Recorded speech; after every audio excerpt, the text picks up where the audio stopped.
I was 9 months pregnant when my husband pushed divorce papers across a courtroom table and asked me to sign before our baby had even taken her first breath. My hands trembled, the judge waited, the attorneys watched, and the man I had loved for 7 years couldn't bring himself to meet my eyes. I believed I had already lived through the worst moment of my life. I was mistaken, because moments before I put pen to paper, my father-in-law shot up from his seat, crossed the courtroom floor, and struck his own son across the face hard enough that the entire room went still.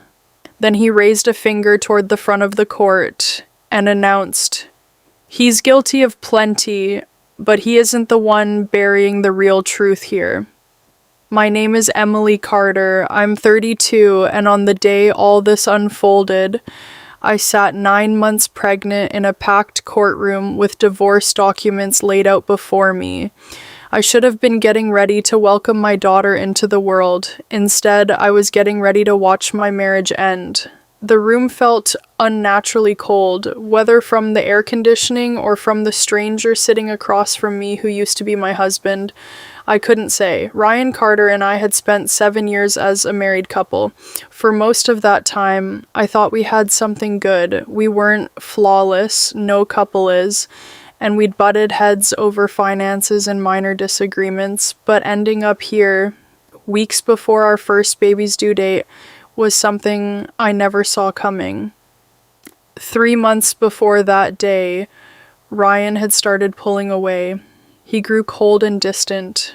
A man who once texted me constantly throughout his workday could barely manage a reply. He stopped talking about baby names, stopped imagining our future together. I told myself it was work pressure at first. Then I wondered if it was my own fault, if pregnancy hormones were making me read too much into things. But something in my gut told me otherwise. Whenever I pressed him about what was wrong, his answer never changed. Nothing. That single word built a wall between us, brick by brick. Then one night he walked through the door, holding divorce papers, no warning at all. I can still picture myself staring at them, stunned. "What is this?" I asked. He couldn't look at me. "We're done, Emily." No context, no justification, just hollow, freezing words. I pleaded for an explanation. I asked outright if someone else was involved. He said no right away, but something about his tone felt scripted, like lines he'd rehearsed beforehand. In the weeks that followed, I turned over every possibility, searching for an answer. I dug for evidence of an affair, hidden debts, anything. I came up empty every time. Still, he kept pushing forward with the divorce, which brought us to this final hearing. The judge sat reading through paperwork in silence. Lawyers shuffled documents. The gallery buzzed with quiet whispers, while my whole world threatened to collapse. Ryan's lawyer pushed the papers closer to me. "Mrs. Carter, your signature finalizes everything today." My throat closed up. I stared at the blank line waiting for my name. One signature. One instant, 7 years boiled down to a stack of papers. Ryan broke his silence, his tone eerily composed. "Emily, there's no need to drag this out." Those words landed like a blow. Drag it out? I was carrying his unborn child, days from delivery, and he was worried about efficiency. I fought back tears, refusing to break down in that room full of strangers. The judge peered over his glasses. "Mrs. Carter, are you ready to proceed?" The walls seemed to close in around me. My hand crept toward the pen. I told myself this was simply how it ended, that maybe some marriages just couldn't survive, that this was my new normal now. My fingers closed around the pen. Silence blanketed the courtroom. Then the doors burst open without warning. Every head turned. An older man stormed in, face flushed with fury, breathing hard. I knew him instantly. Robert Carter, my father-in-law. The whole courtroom watched him stride down the center aisle. Ryan shot to his feet. "Dad, what's going on?" Robert paid him no attention. The fire in his eyes terrified me. I had never witnessed that level of rage from him before. The judge's brow furrowed, like, "Sir, you'll need to..." Before he could finish, Robert planted himself in front of his son. The room held its breath. Nobody dared move. Then it happened. The sound of the slap cracked through the air. Shocked gasps rippled across the room. Ryan staggered back, stunned. My mouth fell open. The attorney sat frozen. Even the judge looked caught off guard. Robert jabbed a finger at his son. "You absolute fool!" Ryan pressed a hand to his cheek. "Dad, why would you do that?" The judge banged his gavel down hard. "Order! I will have order in this courtroom." But Robert's attention had already shifted away from his son toward the judge instead, his face heavy with seriousness and exhaustion. "My son has done wrong," he said into the silence. The room went still. He drew a breath. "But he isn't the one concealing the biggest secret in this room today." Every person present, myself included, froze in confusion because I had no clue what he meant. Nobody moved for several long seconds. The whole room hung suspended after Robert's outburst. Even the judge appeared uncertain how to proceed. Ryan gaped at his father. "Dad, what are you even saying?" Robert looked worn down, like someone finally setting down a weight he'd carried too long. The judge cleared his throat. "Mr. Carter, serious accusations require evidence, not theatrics." Robert agreed. "Understood, Your Honor."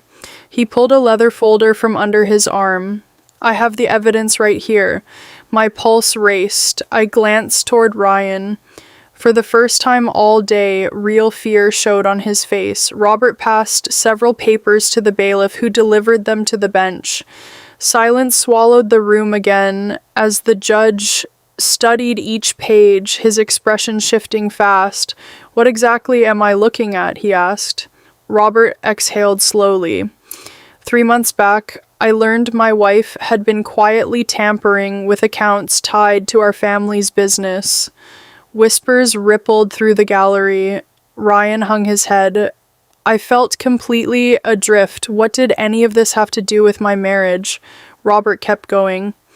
"My son found the irregular transactions almost a year ago. He confronted her privately, trying to handle it without tearing the family apart." I looked at Ryan, who still wouldn't meet my gaze. "Why keep this from me?" I asked quietly. Robert answered for him. "Because he was trying to shield everyone he loved." The judge kept reading, then looked up. "These records show significant unauthorized transfers." Robert confirmed it. "Over $200,000. The courtroom erupted in gasps. My stomach turned over. Ryan rose to his feet, voice tight. "When I learned what was happening, I thought I could handle it quietly." Robert rested a hand on his son's shoulder. "Instead, it spiraled." Ryan agreed. "Far worse than I expected." The room listened in rapt attention. For months I was buried in meetings with lawyers, accountants, investigators, and every time I thought I had it contained, something new surfaced. I searched his face, like, why push me away?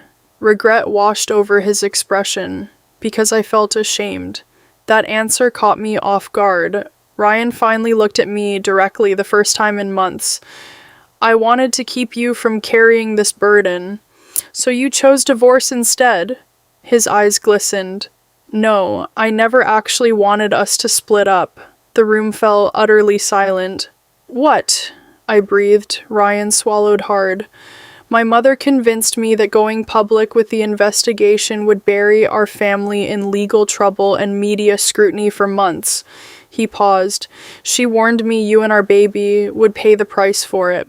I sat there in disbelief. "She claimed separating would shield you from the worst of it." Robert shook his head, anger flashing in his eyes, "and that lie nearly tore this family apart for good." The judge reviewed another document. "This statement confirms outside interference and false information." Robert nodded grimly. "Once I uncovered the truth, I understood my son had been manipulated from day one." Ryan looked devastated. "I should have come to you." Tears welled in my eyes. "Yes, you should have. For months I had convinced myself he'd fallen out of love with me. For months I carried the blame on my own shoulders. Now finally, everything was clicking into place. Not every answer had surfaced yet. Not every wound had closed, but for the first time I could glimpse the truth that had been hiding behind his silence." The judge sat back in his chair. In light of this new evidence, I'm postponing these proceedings. Relief flooded through me so fast, I nearly broke down crying. Ryan shut his eyes. Robert let out a breath he'd clearly been holding. The divorce didn't go through, not that day. Outside the courthouse, the three of us stood together in uncomfortable quiet. Finally, Ryan spoke. "I'm sorry, Emily." His voice broke. "I handled every part of this wrong." I looked at the man I'd loved across 7 years, the man who had wounded me deeply, yet who had also been quietly carrying weight I never knew existed. "I'm still furious, and I won't pretend otherwise. You have every right to be. But going forward, I need honesty. All of it." Ryan nodded without hesitation. "No more secrets ever again." Weeks later, our daughter was born healthy and strong. What came after wasn't simple. Rebuilding trust takes real time, and the hurt didn't vanish overnight. But slowly, piece by piece, we found our way back to talking, to listening to each other. Looking back now, I think often about that courtroom, because it wasn't the slap that saved our marriage, it was the truth. The slap only forced that truth out into the light. And once the lies were gone, we finally got the chance to choose each other all over again.